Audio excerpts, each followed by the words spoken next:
My name is Gursharan Singh and I am making this video as a part of an academic course which I am undertaking in Indian Institute of Management, Trichy. The course is being taken by Professor Saumen Majumdar. The course name is Indian Economic Policies. In this video, I would like to talk about demonetization, and the course of the video will be like this. I'll try to define demonetization for you. We'll try to discuss the economic logic beneath the move, and we'll try to see the long-term and short-term effects of such a move. So here we go. Demonetization would be taking money out of the system in simple terms.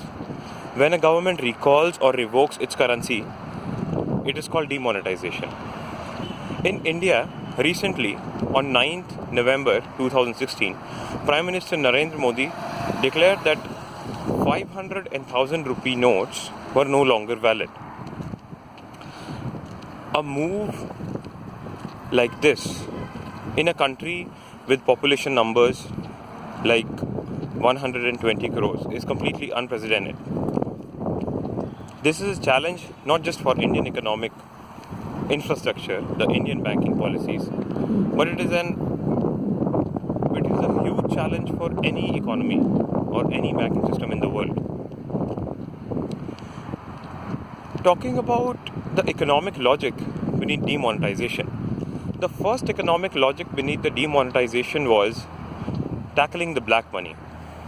In a country like India, where the cash transaction approximately sums up to 85 to 90% of the total transactions happening in the country, two economies exist parallelly. One is the organized sector and one is the unorganized sector.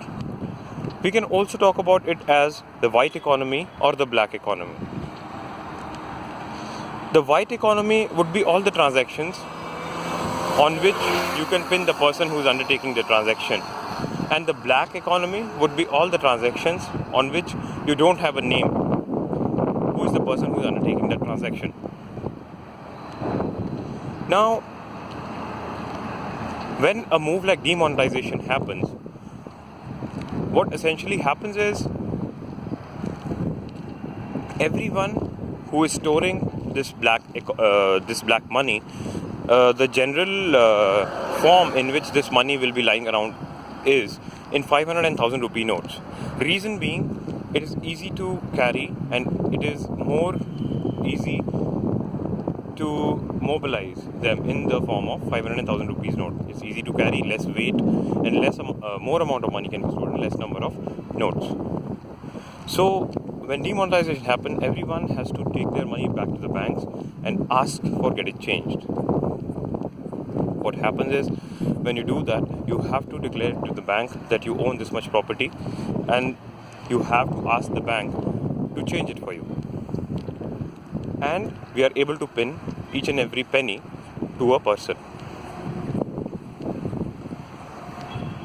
In India, some might say the move was pretty much directed towards tackling towards tackling the black economy. The second economic logic beneath demonetization is it's a move towards cashless transactions, and which will eventually lead to transparency. For a country like India, if the number of transactions which are happening in the country, if they are more towards the digital form, the e-commerce is booming, it will lead to better numbers of GDP, better numbers of consumption. It will give us a clearer idea of what is the actual produce in the country and what is the actual consumption in the country. The short-term and long-term effects of a policy like demonetization.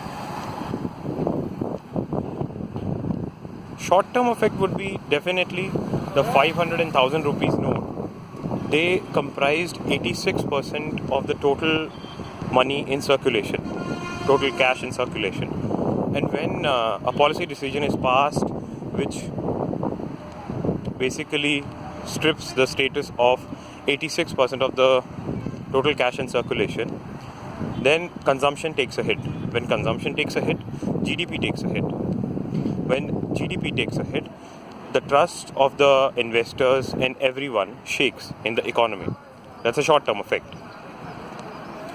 In the longer run, however, we expect that all these sectors, like the real estate or the tourism sector or the jewelries or many other sectors which involve a lot of cash transaction, where, for example, in real estate, where the agent or the bookie will take 10 or 20% of the payments from you in cash, and the remaining 70 to 80% of the payment is taken off the papers. Such kind of practices will be limited, which will eventually bring the prices down. And we can expect that the inflation will come down.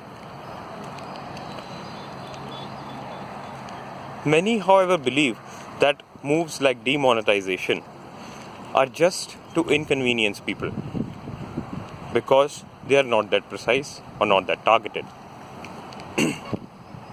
A lot of us had to stand in long queues to go to the banks and get our money replaced, to talk to the bankers for changing our notes, standing in long queues in the ATMs and in the banks. Why some people say that demonetization is not an effective move is because many people who are actually participating in such practices, demonetization, will not take directly to them because they will have resorts to which they can switch to. The likes of getting their money channeled into temples and taking their black money to the temples and getting their money converted into white from temples after giving some commission to the temple owners. India is a land of many cultures and religions, and there are many temples, and we put so much faith into our gods and we give so much money to our gods. Some even say that the size of this black economy is 50 to 60% of the white economy. So we can be positive about it, and we can expect at least 25 to 30% of this total black economy will come to the main sector and will increase the consumption numbers of the country. Secondly,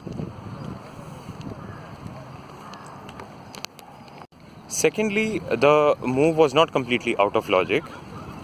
The Prime Minister, Mr. Narendra Modi, declared PMJDY, Pradhan Mantri Jan Dhan Yojana. It was an attempt to bring more and more people under the banking sector so that more and more people are actually connected to the banks. The second was the scheme, income declaration scheme, where Prime Minister Modi urged a lot of people to declare all of their assets, give smaller penalties on their undeclared incomes or disproportionate assets which they have, and get it converted into white economy. There was a small hint of a stricter step which might come in sequence, and of course not a lot of people listened to the first warning, and hence we had demonetization on 9th November 2016. After demonetization, definitely we expect more and more people to come under the banking sector to get their money at least cycled once through the banks. What it will do is it will first of all put all the money back into the banking system, and now the banks have all the cash to deploy it into proper sectors and take good benefits out of it.